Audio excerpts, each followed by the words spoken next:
नमस्कार, आप देख रहे हैं न्यूज 24 मध्य प्रदेश छत्तीसगढ़। बुलेटिन की शुरुआत करेंगे। एमपी और छत्तीसगढ़ में आज से शुरू होगा एसआईआर। 4 दिसंबर तक चलेगा मतदाता सूची अपडेट अभियान। घर घर जाकर बीएलओ जुटाएंगे जानकारी। हर बीएलओ के जिम्मे होंगे करीब 1200 मतदाता। मतदाता सूची सुधार का अभियान आज से शुरू। तो ये बड़ी जानकारी इस वक्त आपको दे रहे हैं। 4 दिसंबर तक चलेगा मतदाता सूची अपडेट अभियान, जिसमें घर घर जाकर बीएलओ जानकारी जुटाएंगे और किसी भी प्रकार की अगर कोई भी अनियमितता पाई जाती है जानकारी में तो वहां पर उसके आधार पर उनको डॉक्यूमेंट्स और सबमिट करने की बात कही जाएगी। और अगर ऐसा नहीं हो पाता है तो वहां पर नाम काट दिए जा सकते हैं। घर घर जाकर बीएलओ जुटाएंगे जानकारी। घर घर जाकर बीएलओ पहुंचेंगे। प्रशासन पूरी तरह से तैयार है यहां पर। और साथ ही आपको बता दें, हर बीएलओ के जिम्मे होंगे करीब 1200 मतदाता। तो ये बड़ी जानकारी इस वक्त आपको दे रहे हैं, जहां पर एसआईआर को लेकर तैयारी पूरी है। आज से शुरुआत मतदाता सूची सुधार। एमपी और छत्तीसगढ़ में आज से शुरू होगा एसआईआर।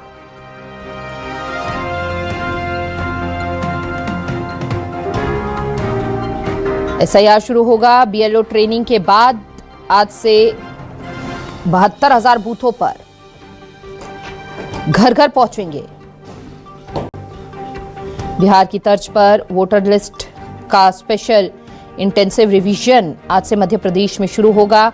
चुनाव आयोग के निर्देश पर एमपी के सभी 65,000 बीएलओ को ट्रेनिंग देने का काम पूरा हो गया है। इसके साथ साथ मंगलवार से बीएलओ घर घर जाकर आयोग द्वारा जारी फॉर्म देंगे और 2003 के एसआईआर के आधार पर वोटर्स से जानकारी लेंगे। इसके जरिए प्रदेश की सभी 230 विधानसभा सीटों के हर बूथ के हर वोटर को फिर से वेरीफाई किया जाएगा। चुनाव आयोग के निर्देश के बाद एमपी में 27 अक्टूबर से मतदाता सूची फ्रीज की जा चुकी है। साथ ही कलेक्टरों और संभागायुक्तों और सुपरवाइजर बीएलओ को इसके लिए ट्रेनिंग देने और चुनाव आयोग की गाइडलाइन बताने का काम पूरा हो गया है। इसके बाद अब बूथ लेवल ऑफिसर घर घर जाकर फॉर्म बांटेंगे। ये फॉर्म आधा भरा आधा खाली होगा, जिसमें रिक्त जानकारी मतदाता को भरनी होगी। बीएलओ एक घर 3 बार जाएंगे। जो मतदाता संदिग्ध होंगे उनसे दस्तावेज मांगे जाएंगे। मुख्य निर्वाचन पदाधिकारी संजीव झा ने कलेक्टरों से कहा कि वोटर वेरिफिकेशन का काम गंभीरता से कराएं, खुद भी चेक करते रहें। देखिए, यहां पर अनुमानित आंकड़ा हम आपको बता दें। मध्य प्रदेश में कुल मतदाता जो हैं वो 5,74,05,000 हैं। कुल पोलिंग बूथ 65,014 है। राजनीतिक दलों के कुल बीएलओ की संख्या 1,19,940 है और कुल सहायक रिटर्निंग अफसर की संख्या 762 है। जिला निर्वाचन अधिकारी की संख्या 55 है।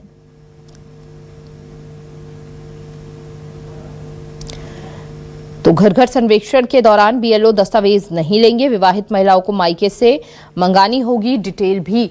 ज्यादा जानकारी के लिए संवाददाता शबीर अहमद हमारे साथ जुड़ चुके हैं, साथ ही नितिन नामदेव भी हमारे साथ जुड़े हुए हैं। सबसे पहले शबीर का रुख कर लेते हैं, भोपाल से हमारे साथ जुड़े हैं।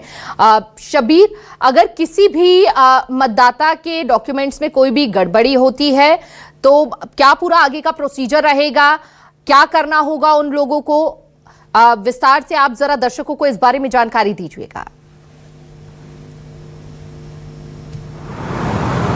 देखिए हिमानी, बात की जाए तो आज से जो एसआईआर की शुरुआत होने जा रही है पूरे 1 महीने तक के चलेगा और फिर उसके बाद मतदाता सूची का प्रकाशन होगा और फिर उसके बाद दावे आपत्ति मंगवाए जाएंगे। और दावे आपत्ति मंगवाने के बाद जो आपका सवाल था कि अगर कहीं पर किसी को दिक्कत आती है, कोई दस्तावेज अधूरे रहते हैं तो क्या कुछ होगा, तो पहले तो ये होगा कि बीएलओ की तरफ से आपको फॉर्म दे दिए जाएंगे, फिर फॉर्म कलेक्ट किए जाएंगे और इन्हीं सबके बीच 1 महीने के अंदर बात की जाए तो करीब बीएलओ आपके घर पर 3 बार आएंगे। और जब आप दस्तावेज देंगे, उनको वापस फॉर्म देंगे, तो उनकी तरफ से अगर दस्तावेज की पूर्ति नहीं होगी तो फिर आपसे वो मांग सकते हैं। लेकिन इसको लेकर भी इलेक्शन कमीशन की तरफ से जानकारी दी गई है को ईआरओ को वो पहले सूचना देंगे कि हमें ये दस्तावेज इस मतदाता से चाहिए, फिर ही उसके बाद बात की जाए तो वो दस्तावेज ले सकेंगे। पहले वो अपनी मर्जी से किसी भी तरीके के दस्तावेज मतदाता यानी नागरिक से नहीं मांग सकते। ये चीजें साफ कर दी गई।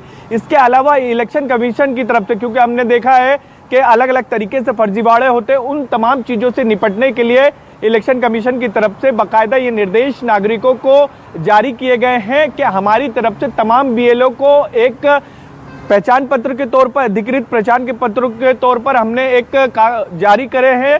वो आप देखें उस पहचान पत्र को और उसी के आधार पर बात की जाए। उसको देखने के बाद ही जो वो डॉक्यूमेंट मांगे या जो भी आपसे जानकारी मांगे आप तभी दें, उससे पहले बिल्कुल भी ना दें।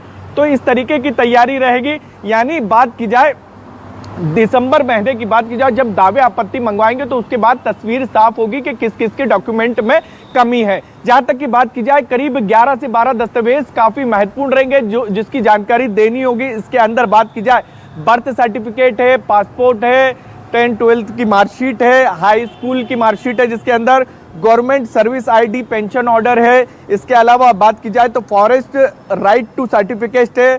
इसके अलावा कास्ट सर्टिफिकेट है, जो यानी जाति प्रमाण पत्र हम कहते हैं जिसको, और इसके अलावा एनआरसी डॉक्यूमेंट है, फैमिली रजिस्टर है। और इसके अलावा बात की जाए तो जमीन या फिर मकान के अलॉटमेंट के लेटर हो या फिर PSU कार्ड हो, आधार कार्ड हो, ये तमाम वो 12 डॉक्यूमेंट है जिसको आपको देना होगा अगर आपको मतदाता सूची में आपके जो नाम है वो आगे जारी रखना होगा। अगर इसके अंदर ये 12 डॉक्यूमेंट आपके पास नहीं है तो आपके मतदाता यानी पहचान पत्र पर सवाली निशान सीधे तौर पर खड़े होंगे और मतदाता सूची से आपका नाम बाहर हो सकता है। ये इलेक्शन कमीशन की तरफ से जो गाइडलाइन जारी की गई है उसके अनुसार बात की जाए। और 2002-3 के बाद बात की जाए तो मध्य प्रदेश में करीब 22 साल बाद SIR होने जा रही है। ये बड़ी बात है, बिल्कुल बहुत बड़ी बात है। नितिन का भी रुख कर लेते हैं, नितिन भी हमारे साथ जुड़े हुए हैं। नितिन से जान लेते हैं क्या कुछ व्यवस्थाएं वहां पर देखने को मिल रही है और ये जो प्रक्रिया की शुरुआत है ये कब तक हो जाएगी?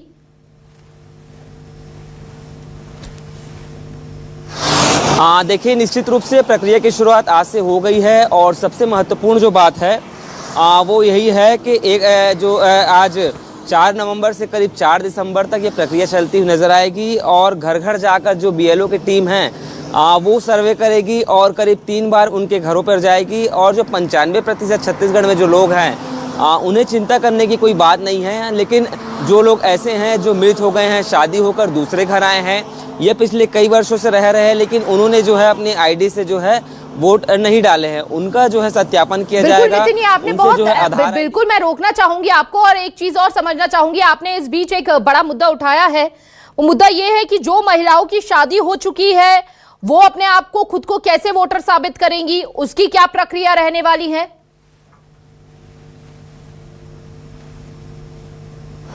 देखिए, निश्चित रूप से जो जानकारी है वो यही है कि जो महिलाएं हैं, अनुमानित अभी ये हो रहा है कि 20 साल के बाद से जो है महिलाओं की शादी हो रही है और वो जो है एक जिले से हो सकता है छत्तीसगढ़ में दूसरे जिले से आ रही है, ये दूसरे राज्य से जो है दूसरे राज्य में आ रही है।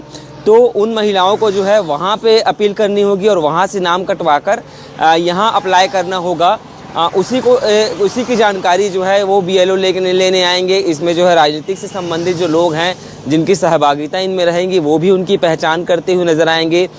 इसके साथ ही वो उनके घर के परिवार के लोग पिछले कितने वर्षों से जुड़े हुए हैं, कैसे वोट डाल रहे हैं, कितने वर्षों से वोट डाल रहे हैं, इन तमाम चीज़ों की जाँच भी होगी। और अगर कोई किसी प्रकार की खामियां निर्वाचन आयोग के जो तमाम अधिकारी हैं BLO को अगर होती है तो इसको लेकर वो जो है उन्हें ऑफिस भी बुलाएगा, जांच पड़ताल भी करेगा, उनसे बातचीत भी करेगा। और अगर किसी हितग्राहियों को या फिर वोटर को किसी प्रकार की कोई परेशानी होती है तो वो निश्चित रूप से जो है आवेदन कर सकते हैं। और इसको लेकर एक टोल फ्री नंबर भी जारी किया गया है 1950। इस टोल फ्री नंबर है 1950। अगर किसी वोटर को कोई परेशानी होती है तो इस नंबर पर ही वो फ़ोन कर जो है जानकारी प्राप्त कर सकता है, उनके आधार पर जो है संबंधित आवेदन जमा कर सकता है। तो निश्चित रूप से बहुत ही सरल करने का यह पूरा प्रयास जो है निर्वाचन आयोग के द्वारा किया गया है। और जिस प्रकार से 71% की बात पहले आ रही थी कि 71% लोग जो है छत्तीसगढ़ में है वो सही है, लेकिन 25% ऐसे लोग हैं, 25 से 28% उनको कहीं ना कहीं परेशानी हो रही है। तो इसको भी लेकर कल निर्वाचन के पदाधिकारी है, प्रमुख पदाधिकारी है रायपुर में यशवंत सिंह, उन्होंने साफ कर दिया है कि 71 नहीं जबकि 95% ऐसे लोग हैं जिन्हें जो है किसी प्रकार का डॉक्यूमेंट दिखाने की आवश्यकता नहीं है। उनके जो है सर्वे में नाम भी सही पाए जाएंगे और वो पिछले कई वर्षों से जो है वोट भी डाले जा रहे हैं। लेकिन 5% ऐसे लोग हैं, उन्हीं लोगों की जांच की जाएगी और घर घर जाके BLO उन्हीं लोगों के घर जाएंगे और काफ़ी बारीकी से जांच करेंगे एक एक लोगों से बातचीत भी 3 करेंगे। बार बीएलओ घर जाएंगे, बिल्कुल उनके दस्तावेजों को जांचेंगे, उनसे जानकारी जुटाएंगे। बहुत बहुत शुक्रिया फिलहाल आप दोनों का विस्तार से जानकारी साझा करने के लिए और एसआईआर प्रक्रिया के बारे में विस्तारित रूप से दर्शकों को समझाने के लिए। देखिए तो हमारे सहयोगी जो थे वो ग्राउंड जीरो से हमें जानकारी दे रहे थे। प्रक्रिया की शुरुआत हो चुकी है, बीएलओ एक घर में 3 बार जाएंगे, यानी कि 3 बार जांच होगी और अगर किसी प्रकार की अनियमितता पाई जाती है तो डॉक्यूमेंट्स उनसे मंगवाए जाएंगे। अब खबरों में आगे